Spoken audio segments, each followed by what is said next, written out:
दोस्तों, आज आप सुनेंगे child of two worlds the saga untold book 1 की कहानी हिंदी में। कहानी शुरू करने से पहले एक छोटी सी रिक्वेस्ट। वीडियो को प्लीज़ लाइक करें और ज़्यादा से ज़्यादा शेयर करें। अगर आपने अब तक मेरे चैनल को सब्सक्राइब नहीं किया है तो प्लीज़ इसे सब्सक्राइब करना बिल्कुल ना भूलें। तो आइए बिना देरी के शुरू करते हैं कहानी। दो दुनिया का वारिस, अनकही कथा, भाग 1। लेखिका डॉक्टर निशा शास्त्री। अध्याय 13। ज़ौर और इरिट्रिया का प्रथम युद्ध, एडमिरल की मौत। जैसन को इरिट्रिया पर लैंड किए हुए अब 30 दिन हो चुके थे। उसने पूरी तरह इरिट्रिया प्लेनेट को तबाह कर दिया था। सबसे ज़्यादा नुकसान हेयस भूभाग को हुआ था। अजय सेना ने हेयस भूभाग पर आतंक मचा रखा था। हालांकि अब अधिकतर सैनिक फैक्ट्री के आसपास ही किलाबंदी में रहते थे, फिर भी 10-12 सैनिक हेयस के अलग अलग स्थान पर जाकर बमबारी करते रहते थे। ज्योति ने न्यूक्लियर बम चलाकर भी देख लिया था, उसका भी कोई परिणाम नहीं निकला था। फिर भी अजय सेना के सैनिक अलग अलग स्थानों पर जाकर जहां भी उन्हें लगता था कि हेयस की न्यूक्लियर फैसिलिटी है, उस फैसिलिटी को डिस्ट्रॉय कर देते थे। उन सैनिकों ने ज्योति के बहुत से सैनिकों को बंदी बनाकर अपने यंत्रों द्वारा पता लगाने की कोशिश भी की थी कि कहां कहां न्यूक्लियर फैसिलिटीज़ हैं। अजय सेना का एक भी सैनिक ज्योति के सैनिकों द्वारा आहत नहीं हुआ था और इतने दिनों के युद्ध में हेयस पूरी तरह बर्बाद हो चुका था। ज्योति के कम से कम 10,000 एंजेलिस सैनिक, 5,000 सेंटोरस सैनिक और 100 फ्लैशी सैनिक मारे जा चुके थे। महाराज ने योगी बाबा की कुटिया में ग्रीनलैंड में शरण ली हुई थी। परम गुरु समुद्र तल लौट गया था। वहां अब अजय सेना का कहर खत्म हो गया था। अजय सेना लेनुगे से खनन करके बहुत सा ब्लैकस्टोन या अंतियम गिरी पर्वत की फैक्ट्री पर ले गए थे। जैसन के इंजीनियर्स के हिसाब से समुद्र तल से आने वाला अंतियम उच्च क्वालिटी का है और इससे अति तेज स्पेसशिप बनाए जा सकते हैं। महाराज और परम गुरु ने लगभग हार मान ही ली थी। कौलार भी योगी बाबा की कुटिया में बैठा हुआ था। कौलार के साथ जोश, ज्योति, महाराज और बहुत से ज्योति के खास मिलिट्री हेड्स थे। योगी बाबा और बहुत से फ्लैशी भी वहाँ थे। योगी बाबा खुश थे क्योंकि जोश, जो कि एक फ्लैशी था, उसको कौलार्क इतनी इज्जत दे रहा था। कौलार्क ने बोला, जोश, तुम तैयार हो? जोश ने बोला, हाँ। कौलार्क ने बोला, ठीक है, यहाँ से गिरी पर्वत लगभग 120 किलोमीटर दूर है। जोश ने कहा, मैं ये दूरी मात्र 20 मिनट में पूरी कर लूँगा। कौलार्क ने कहा, हाँ, परंतु मुझे तुम्हारे सभी फाइटर पायलट्स चाहिए। तुम अकेले गए तो टारगेट हो जाओगे। ज्योति ने बीच में बोला, मेरे पास 25 फाइटर जेट्स हैं, उन सब का लीडर जोश है। कौलार्क ने कहा, तो उन सब को बोलो कि गिरी पर्वत पर बनी फैक्ट्री पर हमला कर दें। हालांकि उनकी डिफेंस शील्ड और ऑटो सकर इन 25 फाइटर जेट्स को आसानी से ख़त्म कर देंगे, परंतु तभी जोश तेजी से नीचे गिरेगा, ऐसे जैसे उस पर फायर हुआ हो। डिफेंस शील्ड उस पर अटैक नहीं करेगी, सीधे ऑटो सकर उस प्लेन के मलबे को सक करेगा। ये वो समय होगा जब मेरे मैकाबर फायर करेंगे। डिफेंस शील्ड एक्टिवेट होगी मैकाबर पर अटैक करने के लिए और मुझे डिफेंस शील्ड और ऑटो सकर पर बग डालना आसान होगा। मुझे एक मिसाइल चाहिए जो कि ऑटो सकर सक करेगा जब जोश का प्लेन गिर रहा होगा। ज्योति और बाकी सभी को कुछ समझ नहीं आ रहा था क्योंकि ये टेक्नोलॉजी उन लोगों के लिए बहुत ही विकसित थी। डिफेंस शील्ड और ऑटो सकर कैसे काम करते हैं उन लोगों को नहीं पता था। उसको हैक करना तो बहुत दूर की बात थी, परंतु कौलार को ये सब पता था। वो बहुत ही इंटेलिजेंट था। उसकी इंटेलिजेंस का व्यक्ति पूरी फ्रान गैलेक्सी में शायद फैलानी को छोड़कर कोई और नहीं था। एडमिरल जैसन के पास गई और बोली, बहुत से फाइटर जेट हम पर अटैक कर रहे हैं। जैसन गुस्से में बोला, एडमिरल, मुझे इन छोटी छोटी बातों की अपडेट मत दिया करो। मैं अभी स्पेसशिप बनाने का कार्य का निरीक्षण कर रहा हूँ। इन बेवकूफ़ इंजीनियर्स को कुछ नहीं आता। अंतिम का भंडार लाकर देने पर भी स्पेसशिप ही नहीं बना पा रहे। एडमिरल जानती थी कि जैसन उन इंजीनियर्स के सर पर खड़ा है और बहुत ज़्यादा बेइज्जती कर रहा है। उनको इसकी आदत नहीं है और ऐसा स्पेसशिप उन्होंने कभी बनाया भी नहीं था। अंतिम से भी वो पहली बार ही एक्सपेरिमेंट कर रहे थे, परंतु एडमिरल कुछ नहीं बोली। इधर कोलार के प्लान के अनुसार बहुत सारे फाइटर जेट्स ने फैक्ट्री पर आक्रमण किया हुआ था। एडमिरल ने देखा कि इन फाइटर जेट्स को एक डिफेंस शील्ड की लेज़र किरणें ब्लास्ट कर रही थी। डिफेंस शील्ड ने सारे अटैक को भेद दिया था। तभी एडमिरल ने देखा कि एक फाइटर जेट तेजी से गिरा चला आ रहा है। एडमिरल ने अपने स्कैनर से उसको स्कैन किया तो पता चला कि ये फाइटर जेट तो बिना किसी कारण के गिर रहा है। एडमिरल को समझ आ गया कि ये अटैक कोई गहरा प्लान है। एडमिरल ने ऑटो सकर को कमांड भेजा कि इस प्लेन को या किसी और चीज़ को शक नहीं करना है। एडमिरल ने प्लेन पर लेज़र फायर किया और उसको अपने लेज़र किरणों में बांध दिया और ज़मीन पर गिरने पर मजबूर कर दिया। जोश चाह कर भी एडमिरल के कब्जे से प्लेन को छुड़ाकर भाग नहीं पाया। एडमिरल ने जोश को गिरफ्तार कर लिया। जो मिसाइल ऑटो सक्कर को एम करके मारी गई थी, उसको भी ऑटो सक्कर ने शक नहीं किया। एडमिरल ने उस मिसाइल को खुद ही अपने एक लेज़र ब्लास्ट से डिस्ट्रॉय कर दिया। एडमिरल ने देखा बहुत से मैकाबर वहाँ है और वो समझ गई थी कि यह अटैक डिफेंस शील्ड या ऑटो सक्कर को खराब करने के लिए था। एडमिरल ने कोलार का प्लान विफल कर दिया था। हालांकि कोलार बहुत शातिर था। जोश अपने प्लेन में से बाहर निकला और उसके सामने एडमिरल थी। इससे पहले एडमिरल जोश को कुछ कहती, जोश ने एक बम जो उसने अपने शरीर पर बांध रखा था, हवा में फेंक दिया। उस बम को जोश ने एक रिमोट कंट्रोल से कमांड देकर ब्लास्ट करने की कोशिश की। हर प्रकार की कोशिश करने के बावजूद भी एडमिरल उस बम को स्कैन नहीं कर पा रही थी। उसे समझ नहीं आ रहा था कि ये बम क्या है। बम अभी हवा में ही था और ऐसा प्रतीत हो रहा था कि ब्लास्ट होने वाला है। एडमिरल को लगा कि हो सकता है ये बम घातक एनर्जी या रेडिएशन छोड़े, क्योंकि एडमिरल उस बम को स्कैन नहीं कर पाई थी। कोलार्क जैसा इंटेलिजेंट व्यक्ति पूरी फ्रान गैलेक्सी में कोई नहीं था। उसके बम को एडमिरल जैसे शक्तिशाली रोबोट भी स्कैन करके समझ नहीं पा रही थी। टाइम बहुत ही ज़्यादा कम था। वो बम किसी भी क्षण ब्लास्ट हो सकता था। एडमिरल को लगा जोश फैक्ट्री को डिस्ट्रॉय करने के लिए कुछ बहुत डिफरेंट अटैक कर रहा है और जोश ने फैक्ट्री को उड़ाने के लिए आया है और ये प्लान बनाया है। एडमिरल ने तुरंत ऑटो सकर को कमांड दिया और जोश के उस बम को ऑटो सकर ने शक कर लिया। एडमिरल से बस यही चूक हो गई। कोलार का यही प्लान था। वो बम असलियत में ऑटो सकर में वायरस पहुंचाने के लिए था। कोलार्क ने इससे पहले कि एडमिरल संभलती डिफेंस शील्ड और ऑटो सकर को बेकार कर दिया।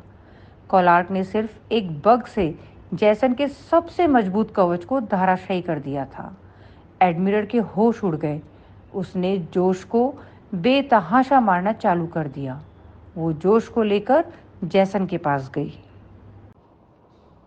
धर्मा बोला, ऑटो सकर और डिफेंस शील्ड एक साथ बेकार हो गए। तारा बोली, हाँ, जैसन की डिफेंस शील्ड और ऑटो सकर कनेक्टेड थे। डिफेंस शील्ड किसी भी आक्रमण पर काउंटर हमला करती थी और जो भी मलबा या एनर्जी या रेडिएशन उत्पन्न होता था वो ऑटो सकर सक कर लेता था। इससे फैक्ट्री को किसी भी प्रकार का कोई भी नुकसान नहीं होता था। कोलार को पता था कि किस प्रकार के बग से ये दोनों चीजें एक साथ बेकार हो सकती है। धर्मा बोला, फिर तो ज्योति अब फैक्ट्री पर न्यूक्लियर हमला कर सकती है। जैसन के पास कोई डिफेंस नहीं है। तारा बोली, हाँ, परंतु अजय सेना ने अधिकतर न्यूक्लियर प्लांट्स को खत्म कर दिया था और एडमिरल जल्द ही डिफेंस शील्ड और ऑटो सकर को ठीक कर लेगी। हालांकि उतने समय तक जैसन की फैक्ट्री रिस्क पर थी, परंतु अजय सेना के सैनिक मुस्तैद थे। धर्मा बोला, कोलार्क ने जैसन को अच्छी टक्कर दी थी। तारा बोली, कोलार्क को समझ आ गया था कि उसको एडमिरल को रास्ते से हटाना होगा, क्योंकि जो डिफेंस शील्ड और ऑटो सकर उसने खराब किए थे उसको सिर्फ एडमिरल ही ठीक कर सकती थी। धर्मा बोला, इसीलिए जोश ने अपने आप को पकड़वाया। कोलार्क ने ये बात किसी से नहीं की थी। महाराज और ज्योति को भी नहीं पता था असली प्लान क्या है। तारा बोली, हाँ, कोलार्क बहुत ही शातिर खिलाड़ी था। तारा ने आगे की कहानी सुनाई। जैसन ने जोश को बुरी तरह मारना चालू कर दिया। जैसन चिल्लाया, इसकी एक एक बोटी काट कर तड़पा तड़पा कर मार डालो। जोश बोला, सर, मैं तो एक मोहरा हूँ। उस सोने की त्वचा वाले आदमी ने मेरी फैमिली को बंदी बना रखा है, इसलिए मुझे ये सब करना पड़ा। जैसन बोला, सोने की त्वचा? जैसन को यकीन हो गया कि मर्कल या मिलान जी आया है और वो इन इरिट्रिया वालों की मदद कर रहा है। जैसन ने एडमिरल की तरफ देखकर मानसिक संदेश दिया, एडमिरल, तुम इस आदमी के साथ जाओ और साथ में 2-3 अजय सैनिक भी ले जाओ। उस मर्कल या मिलांज को पकड़कर या मारकर मेरे पास ले आओ। एडमिरल ने जोश से बोला, तुम्हें पता है वो सोने की त्वचा वाला आदमी कहाँ है? जोश ने कहा, हाँ, लक्स फ्लूगोर में। लक्स फ्लूगोर में? एडमिरल आश्चर्यचकित रह गई। वो हेयस का एकमात्र स्थान था जहां उसके सैनिकों ने हमला नहीं किया था। एडमिरल अपने 4 सैनिकों के साथ जोश को लिए हुए लक्स फ्लूगोर में जोश के बताए हुए स्थान पर पहुंच गई। एडमिरल और 4 सैनिकों को जोश एक बहुत बड़ी बिल्डिंग में ले गया। एडमिरल को कुछ समझ नहीं आ रहा था। वो बिल्डिंग बहुत ही बड़ी और ऊंची थी। एडमिरल ने स्कैन किया और वो बिल्डिंग हेयस के किसी भी अन्य बिल्डिंग की जैसी ही थी। एडमिरल को शक हो रहा था, परंतु कह पाना मुश्किल था। वो सब उस बिल्डिंग में गए। एडमिरल ने देखा कि कोलार के सिग्नल उस बिल्डिंग के अंदर से आ रहे हैं। एडमिरल ने जब डिफेंस शील्ड और ऑटो सकर को चेक किया था तो उसे उस डिवाइस के कोऑर्डिनेट मिल गए थे जिससे वो वायरस अटैक हुआ था। कोलार की कलाई के अंदर छुपी एक छोटी सी चिप के द्वारा ही कोलार ने ये हैकिंग की थी। कोलार के पास कोई और डिवाइस या कंप्यूटर नहीं था। उसके पास केवल उसका अपना एम्बेडेड रिस्ट चिप कंप्यूटर ही था। एडमिरल को कोलार के सिग्नल मिल रहे थे। सिग्नल स्ट्रांग हो रहे थे। एडमिरल को मालूम पड़ गया कि जोश सच बोल रहा है। एक बहुत बड़े कमरे के अंदर से वो सिग्नल आ रहे थे। एडमिरल और चारों सैनिक रूम के अंदर गए। जैसे ही वो रूम में गए, रूम बंद हो गया। एडमिरल ने देखा कोलार का कटा हुआ हाथ वहां रखा है। वो समझ गई कि उसके साथ धोखा हुआ है। एडमिरल ने जोश को देखा। जोश ने अपने आप को बीम कर लिया। एडमिरल को बहुत बड़ा झटका लगा। जोश के पास ऐसी तकनीक कैसे आ गई? कोलार्क ने जोश को उस स्थान से अपने पास बीम करवा लिया था। केवल कोलार्क को ही ये करना आता था। एडमिरल लाइव फीड जैसन को भी दे रही थी। एडमिरल इससे पहले कुछ और समझ पाती, एक बहुत ही बड़ा धमाका हुआ, इतना ज़्यादा कि चारों सैनिकों और एडमिरल के सुरक्षा कवच भी कुछ न कर पाए। जैसन के सामने ही एडमिरल मारी गई। जैसन चीखा, एडमिरल! सिग्नल कट गया था। जैसन सदमे में चला गया। एडमिरल की मौत की कल्पना भी उसके लिए मुश्किल था। कोलार्क ने एग्जैक्ट कैलकुलेशन की थी। उसको पता था कि कितना बड़ा न्यूक्लियर धमाका करना है जिससे एडमिरल और अजय सैनिक को मारा जा सके। कॉलार्क ने उसको इस प्रकार से कवर कर दिया था कि एडमिरल के तेज स्कैनर भी पता नहीं लगा पाए कि उस बिल्डिंग में खतरनाक न्यूक्लियर बम फिक्स्ड हैं। जैसन हिल गया था। उस न्यूक्लियर धमाके में चारों सैनिक और एडमिरल वेपोराइज हुए थे, यानी उनकी लाश भी नहीं मिली थी। न्यूक्लियर हमला इतना ज्यादा शक्तिशाली और खतरनाक था, जैसन ने कभी नहीं सोचा था कि एडमिरल जैसी शानदार रोबोट को कोई मार भी सकता है। कोलार की ब्रिलियंस ही थी कि उसने न्यूक्लियर बम को एडमिरल के स्कैनर से बचाया, जोश को वहां से बीम कर लिया और इतना खतरनाक न्यूक्लियर ब्लास्ट किया कि उनके पास बच निकलने का कोई ऑप्शन ही नहीं था। जैसन की फैक्ट्री का सुरक्षा कवच तोड़ दिया गया था। एडमिरल, जो एकमात्र ऐसी रोबोट थी जो उस शील्ड को दोबारा ठीक कर सकती थी, मारी जा चुकी थी। जैसन को बहुत बड़ा झटका पहुंच गया था। कोलार्क ने जैसन को बराबर की टक्कर दे दी थी। पहली बार जैसन बैकफुट पर था। कोलार्क ने जैसन को बहुत नुकसान पहुंचा दिया था। महाराज और योगी बाबा की खुशी की सीमा न रही। उनको कोलार्क किसी भगवान के अवतार से कम नहीं लग रहा था।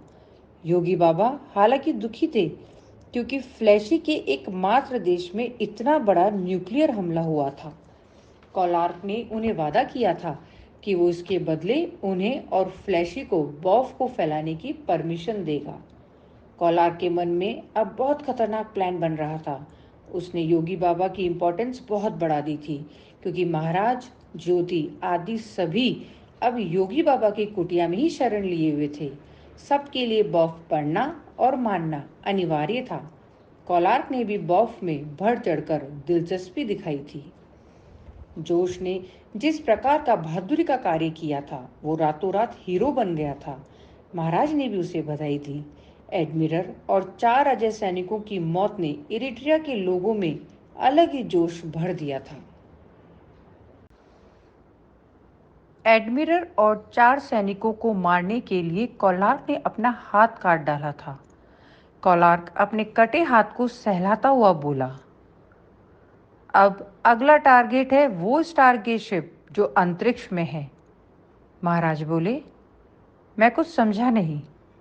कोलार्क बोला, अरे, यदि हमने जैसन की एक फैक्ट्री डिस्ट्रॉय कर भी दी तो क्या? वो उन स्पेसशिप में मौजूद सामग्री से एक और फैक्ट्री डाल देगा। इससे पहले कि हम परम गुरु को बोले कि वो अपने एनिलेटर का इस्तेमाल करें और फैक्ट्री डिस्ट्रॉय करें, हमें वो स्पेसशिप डिस्ट्रॉय करने होंगे। परम गुरु मीटिंग में नहीं आता था। वो पानी के अंदर ही रहता था और किसी से भी बात नहीं करता था। महाराज बोले, परंतु परम गुरु आजकल बात नहीं कर रहे हैं। कोलार्क बोला, वो मछली अपने आप को बहुत बड़ा योद्धा मानती थी और इतनी जल्दी घबरा गई। कोलार्क परम गुरु का मजाक उड़ा रहा था और योगी बाबा और सारे फ्लैशी जोर जोर से हंस रहे थे। एरिट्रिया में वाकई अब नया दौर आ गया था। परम गुरु और इकियान का मजाक उड़ाने की हिम्मत फ्लैशी में, ये कोई सोच भी नहीं सकता था। कोलार्क ने अपने मैकाबर सैनिकों को आदेश दिया, जाओ उस मछली को पकड़कर मेरे पास लेकर आओ, उसे इस मीटिंग का हिस्सा होना पड़ेगा। महाराज और ज्योति दोनों के लिए बहुत ही अचरज की बात थी। उन्होंने कभी भी परम गुरु और इकियान की ये हालत नहीं देखी थी और ना ही वो कल्पना कर सकते थे। 15 मैकाबर सैनिक तुरंत निकल गए। योगी बाबा, किंग हीरा, क्वीन जोबा और सारे फ्लैशी बहुत खुश थे। ग्रीनलैंड पर ही इस एलियन कोलार्क ने अपना बेस बना लिया था। हेयस पूरी तरह बर्बाद हो रहा था। फ्लैशी की इंपॉर्टेंस बढ़ रही थी और बौद्ध धर्म फैल रहा था। पिक्चर में अब फ्लैशी हीरो थे और महाराज यानी एंजेलन का प्रधान और सेंटोरस उस पिक्चर में साइड रोल में थे। योगी बाबा को लग गया कि बॉफ वाकई सच्ची किताब है। बॉफ में लिखा था, वो एकमात्र सच्चा भगवान जल्द ही अपना आदमी भेजेगा जो मूर्ति पूजा को खत्म कर देगा। कोलार्क वो ही आदमी था, स्वर्ण त्वचा वाला सुंदर दूत। कोलार्क आगे बोला, हमें अब ऐसे रॉकेट बनाने हैं जो उन स्पेसशिप पर न्यूक्लियर अटैक कर सके। एक फ्लैशी साइंटिस्ट बोला, सर, मेरी कंपनी ऐसे रॉकेट बना सकती है, परंतु उसके लिए हमें, जोश ने बीच में बोला, ब्लैक स्टोन चाहिए। महाराज को कुछ गुस्सा आया, फिर वो अपने आप ही शांत हो गए। महाराज बोले, ब्लैक स्टोन के 3 ही मुख्य खदान हैं, गिरी पर्वत में, लेनेगो और पानी के अंदर सरन शहर में। गिरी पर्वत पर जैसन ने फैक्ट्री बना रखी है, लेनेगो पर भी अजय सेना का कब्जा है और सरन शहर को अजय सेना बार बार रेड करके तबाह करती रहती है। वहां से ब्लैक स्टोन लाना। कोलार्क बीच में ही महाराज की बात काटते हुए बोला, किंग हीरा, तुम ग्रीनलैंड के राजा हो। किंग हीरा बोला, जी कोलार्क। कोलार्क बोला, यहाँ कितने मंदिर हैं? किंग हीरा बोला, जी बहुत सारे। महाराज, किंग हीरा और योगी बाबा सभी को समझ आ गया था कोलार्क क्या कहने वाला है, परंतु कोलार्क ने और भी कुछ बहुत घातक बोल दिया। कोलार्क बोला, किंग हीरा, तुम ऐलान कर दो, जो भी ग्रीनलैंड में रहेगा उसे बर्फ में मानना पड़ेगा। राका, जो सेंटोरस का प्रतिनिधि था, बोला, परंतु हम बर्फ में नहीं मानते। कोलार्क चिल्लाया, जो बर्फ में नहीं मानेगा वो मारा जाएगा। कोलार्क बहुत ही खूंखार स्वर में बोल रहा था, जिसने अजय सेना के 4 सैनिकों को मारा था और जो एडमिरल को भी मार चुका था, उससे कोई भी पंगा नहीं लेना चाहता था। अब तो बिल्कुल भी नहीं, क्योंकि सबको पता था जैसन बदला लेगा और वो क्रूर और बेहद खतरनाक था। किंग हीरा ने बोला, ठीक है कोलार्क, मैं अभी आदेश देता हूँ। कोलार्क बोला, जोश, तुम कुछ फ्लैशी लोगों को ले जाओ और सारे मंदिरों से मूर्तियों को ले आओ। मुझे वो रॉकेट जल्दी चाहिए। उन स्पेसशिप को खत्म करना ही होगा। जैसन एडमिरल की मौत से विचलित हो गया था। उसके इंजीनियर्स हालांकि स्पेसशिप बनाने में व्यस्त थे, परंतु जैसन को एक अजीब सी बेचैनी थी। उसको बदला लेना था, कोलार्क से और अब सभी रिट्रिया वालों से। अब सिर्फ स्पेसशिप बनाकर जोर भेजना काफ़ी नहीं था। जैसन को अब कोलार्क से बदला लेना ही था। उसने अपने अजय सेना के 4 सिपाहियों को बुलाया और बोला, उन मैकाबरों को पकड़ कर लेकर आओ और याद रहे वो मरने नहीं चाहिए। मुझे वो मैकाबर जिंदा चाहिए। जैसन ने कुछ बहुत ही ज़्यादा खतरनाक प्लान बना लिया था। इधर परम गुरु को मैकाबर पकड़कर योगी बाबा की कुटिया में ले आए थे। वो एक तालाब में था। कोलार्क तालाब के बाहर खड़ा था और साथ ही महाराज और ज्योति भी थे। साथ ही थे किंग हीरा, क्वीन जोबा, जोश और आदि। सब लोगों ने बर्फ अपना ली थी।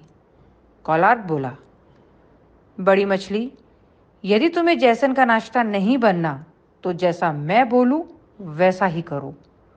परम गुरु का इतना अपमान कभी नहीं हुआ था। एंजेलिस, सेंटोरस और फ्लैशी सभी उस पर हंस रहे थे, पर परम गुरु शांत रहा। कोलार्क बोला, तुम मीटिंग्स में क्यों नहीं आ रहे हो? क्या मछली तैरना भूल गई है? कोलार्क परम गुरु की बेइज्जती किए जा रहा था। परम गुरु ने बोला, नहीं कोलार्क, मुझे और मेरे लोगों को माफ कर दो। हमें तुम लोगों से कुछ लेना देना नहीं है। हम समुद्र में आराम से रहेंगे। महाराज बोले, एक योद्धा को ऐसी बातें शोभा नहीं देती परम गुरु। इरिट्रिया पर जैसन का खतरा और तुम। परम गुरु बीच में बोला, महाराज, तुम तो खुद कायर हो। इस सोने की चमड़ी वाले जल्लाद की बात मानकर तुमने बौफ अपना लिया, अपना धर्म ही भूल गए। कोलार्क चिल्लाया, मूर्ख मछली, मैं तेरी चमड़ी उधेड़ दूंगा। परम गुरु पहली बार कोलार्क के सामने गुर्राया, तू ऐसा कुछ नहीं कर सकता। मैं महाराज की तरह ना तो मूर्ख हूं और ना ही तेरा गुलाम। मुझे पता है कि जैसन की फैक्ट्री को केवल मैं ही एनिहिलेटर से तबाह कर सकता हूं। एनिहिलेटर कैसे चलाया जाता है केवल मुझे और मेरे कुछ खास लोगों को ही आता है। कोलार्क बोला, और तुम्हें लगता है कि यदि तुम लोग मेरा साथ नहीं दोगे तो मैं जैसन से हार जाऊंगा? परम गुरु बोला, हाँ, जैसन को सिर्फ ब्लैक स्टोन चाहिए था, मैं उसे वो दे दूंगा। उसके बदले समुद्र में वो मुझे आराम से रहने देगा। महाराज बोले, और जो उसने हेस में इतनी तबाही मचाई और मेरे इतने सारे लोगों को मार डाला, उसका क्या? परम गुरु बोला, वो मेरी प्रॉब्लम नहीं है। महाराज को बहुत गुस्सा आया। उसने एक गलत व्यक्ति पर भरोसा कर लिया था। कौलार बोला, परम गुरु, यदि तुम मेरे किसी काम की ही नहीं तो मैं तुम्हें अभी मार डालता हूँ। परम गुरु बोला, मार डालो, मैं मरने से नहीं डरता। कौलार को बहुत गुस्सा आया। उसने अपने मैकाबर सैनिक को आदेश दिया और उसने परम गुरु पर लेजर से फायर किया।